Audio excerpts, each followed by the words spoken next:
When the WHO and the CDC want to start, pandemic, people have to live in constant fear now.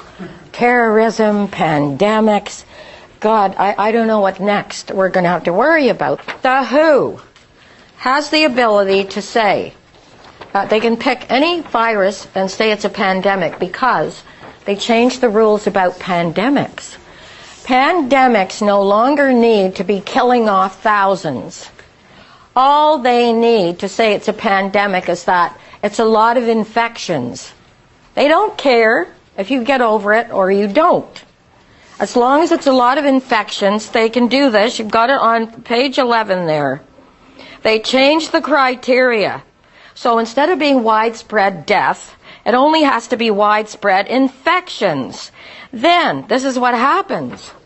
As soon as they declare a pandemic, and the big pharma is backing them, they can put out all the untested vaccines they want. And if something dreadful happens when you get them, they're not liable. And you've got the other paper down there, the first page. They've now made a law in the United States that even children who have suffered, who are damaged from vaccines, who have autism, who are crippled, whatever, they cannot sue any drug company. They have no recourse anymore. Even if the child is dead, crippled, doesn't matter. The courts have been bribed by Big Pharma to end that whole thing, so there's no recourse anymore, even if you have a dead child. So that's what they have done. So as I said, these people are not about saving anybody's life. They are about making money on testing you, getting paid money while you might possibly die, and you have no recourse to sue them for anything. This is a corporate-ruled planet. Please understand that. It's not about loyalty or your country or your nation or anything. It's about this whole thing that's going on is, first of all, to save the most crooked money system on the globe. We are being drained. All our assets are being taken over globally by a banking system that is crooked. I'm with the Committee on Monetary and Economic Reform for years and years. If you don't understand the principle that a private group is printing the money for every nation on this globe, and when they print it, they charge each government interest. This is what's killing and draining this planet of its life's blood.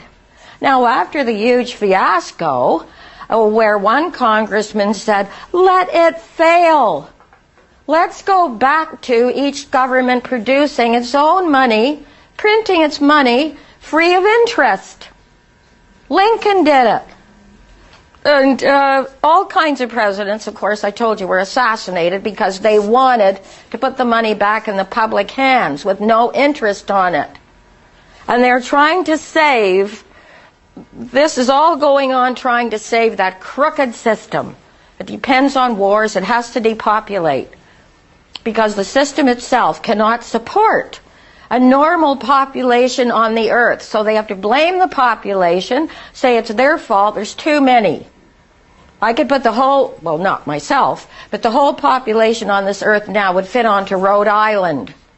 Yes, shoulder to shoulder, but it would fit. And the people who are saying we have to depopulate are the same people who run this crooked money system. That's the only way it can keep on going. They'll do anything to save it. They will have wars, depressions, killing as many as they can, grabbing resources. So it's nothing to do with anything that's got any humanity in it. It's about saving this system.